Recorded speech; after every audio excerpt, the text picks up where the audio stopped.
Yo, what's up, YouTube? We're back. Let's go. NFL season coming up. You know what that means. Every single week, probably Monday, maybe Tuesday, every week of the NFL season, I'm going to be dropping my NFL weekly prediction videos. Now, me and Dan always compete. Dan doesn't make these videos. He's going to be making a bit of a playoff series. What if the playoffs were today? So make sure you smash the subscribe button. You don't want to miss out our weekly uploads throughout the NFL season. So me and Dan compete head-to-head for who can predict the most games correctly. Last year, I had a very impressive record. And this year, I'm looking to top Dan. Last year, we were tied. I don't even know how it's possible. We tied on record throughout all the weeks of the NFL, which was actually really funny. But this year, there ain't going to be a tie. I'm coming for blood. So starting off, week 1, we have the Cowboys versus Buccaneers. And this game, you know, it's the first game of the season, so obviously it's exciting. It's a Thursday night game at 8:20. However, the Cowboys, Dak Prescott's a bit of a question mark. He hasn't been practicing as much as he would like to. For all the people who are watching Hard Knocks, I thought it was a lot slower this year than last year's. The Buccaneers, on the other hand, Buccaneers really have no issues at all. I think the Buccaneers are going to be definitely a dominant team in the NFC. The first win of the season goes to the Tampa Bay Buccaneers over the Cowboys. Not a surprise right here. Next game, we have Seahawks versus Colts. Now, Carson Wentz most likely starting week 1. My friend is actually pretty funny. He thinks he's not going to start. He doesn't want him to be good in fantasy. So let me know down below, is Carson Wentz going to be starting week 1? A little early on the time frame. It was 5 to 12 weeks, but pushing that time frame, him and Quentin Nelson both. I think Quentin Nelson has COVID, though, which kind of sucks. Seahawks, on the other hand, I honestly thought Russell Wilson was not going to be a Seattle Seahawks this year, but, you know, he stuck with it. I even think he took a pay cut so that Jamal Adams could stay and maybe a couple other guys. Seahawks, they're going to be a solid team this year. Colts, I think both these teams are probably going to be in the playoffs. The Seahawks have a tougher route to get there, being in a harder division, but this is going to be a good game for sure. Indianapolis, I can't give them the win right here. Originally, if this was week 1, Carson Wentz plays all of training camp, Colts probably would win this game. But with the Seahawks coming in, having all their players and all that, and the Colts potentially not having Carson Wentz, and even if Carson Wentz does play, he hasn't been building chemistry in training camp. Got to give the win to Seattle in a bit of an upset. Then we got the Jaguars versus Texans. I'm actually excited for this game. The Texans obviously aren't going to stir many people's heads this year. They honestly might not even win a game, to be completely honest. Jaguars, on the other hand, they're definitely rebuilding. I like Marvin Jones Jr. He's been balling out in preseason. He's dealing with the AC joint sprain, which kind of stinks. Trevor Lawrence has been looking all right. Definitely interested to see the Jaguars offense. I think they have a chance to be good. ETN went down with an injury, but I mean, honestly, James Robinson can definitely steal the show. So that's not really that big of a concern. It was more just like of an excitement factor. Jaguars obviously beat the Texans right here. They should be favored. It could be a closer game than imagined because Tyrod Taylor, he's definitely not incapable. So this could be close, but I'm definitely going to hedge my bets, go with the Jaguars right here.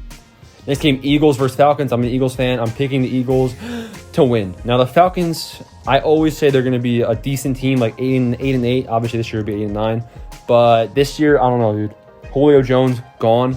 Defense not looking great. Offense not looking great. Kyle Pitts, wow, you got Kyle Pitts. You got a good tight end. Is he Julio Jones? Probably not, at least not in the first year. So the Eagles, on the other hand, they're not going to be great either. Don't get me wrong. Although I'm an Eagles fan, I'm not going to be biased. I think I predicted the Eagles to have 6 wins this year. And honestly, I think they might get less after watching them in preseason. So I think the Eagles do win this game, but I'm not expecting huge things from them this year. Then we got the Chargers versus Washington football team. One of the game of the week, to be honest. Chargers, really exciting offense. A lot of potential in the AFC West for this team. And the Washington football team, honestly, they might have the easiest route to winning the NFC East. They just have to basically hurdle the Cowboys. I don't think the Cowboys are going to be anything too hard. I think Washington can deal with them pretty simply. I like Washington's odds in this game, to be completely honest. I think that Ryan Fitzmagic and Terry McLaurin, Scary Terry, is going to be a nice combo. Curtis Samuel hopefully is starting for Washington for this game. That'll kind of relieve some pressure from Terry. And then offensively for the Chargers, though, don't get me wrong, the Chargers could definitely win this game.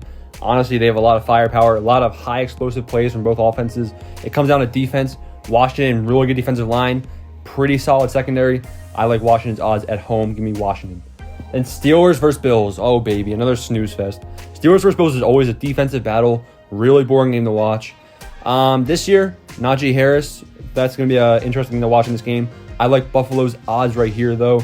I think Buffalo hopefully can score some points because I don't want to see another Steelers versus Bills game go low scoring. Bills win.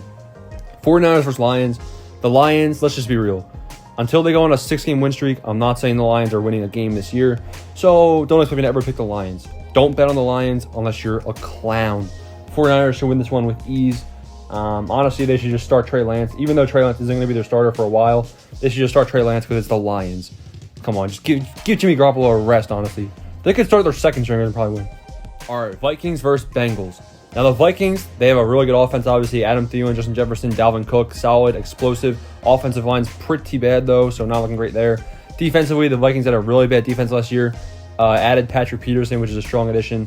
Bengals, on the other hand, Joe Burrow has not been looking great in training camp early. He hasn't played any preseason games. And also, there's rumors that the injury might still be hindering his performance.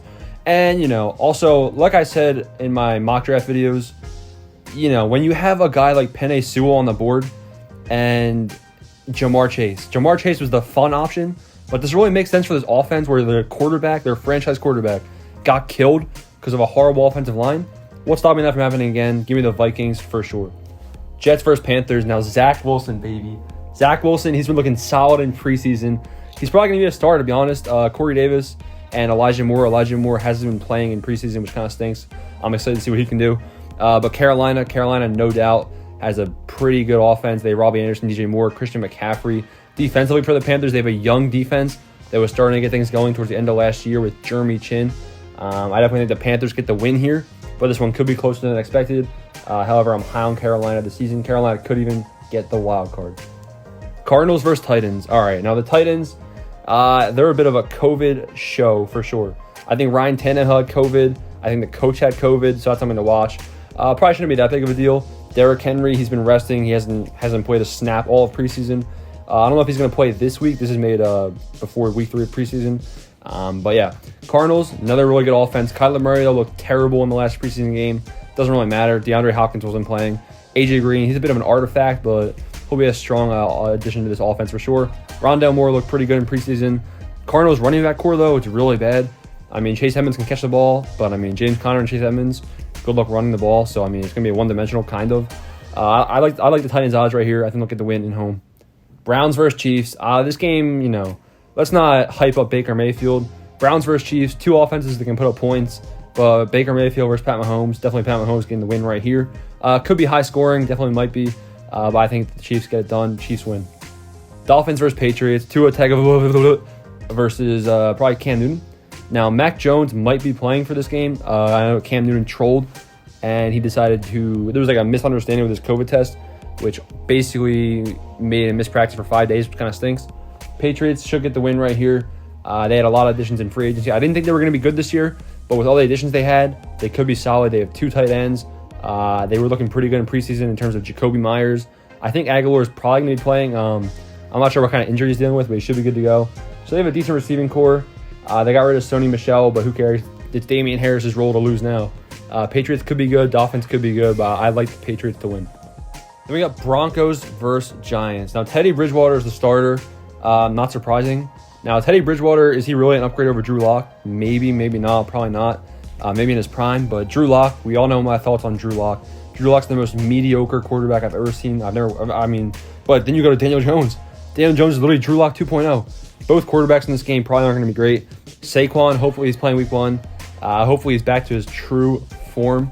The Giants receiving core, though, Kenny Golladay, that's a big addition to that team, and the Giants defense is looking to be very good this year.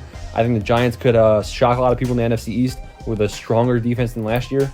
Both offenses, though, not anything special. Cortland Sutton, somebody to watch. Kenny Golladay, somebody to watch.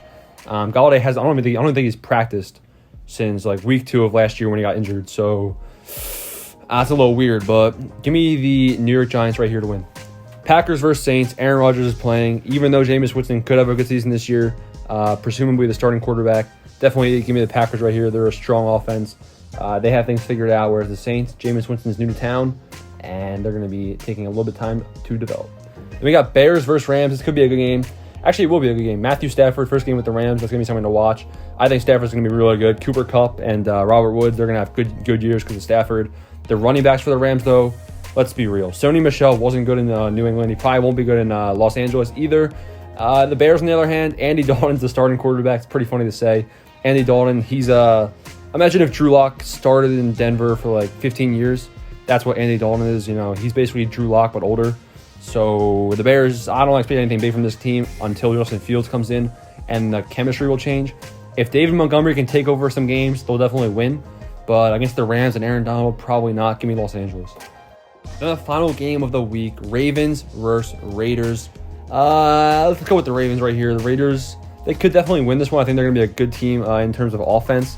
Josh Jacobs, they got Kenyon Drake. They have a decent receiving core. They did lose Nelson Aguilar, which is going to hurt this team.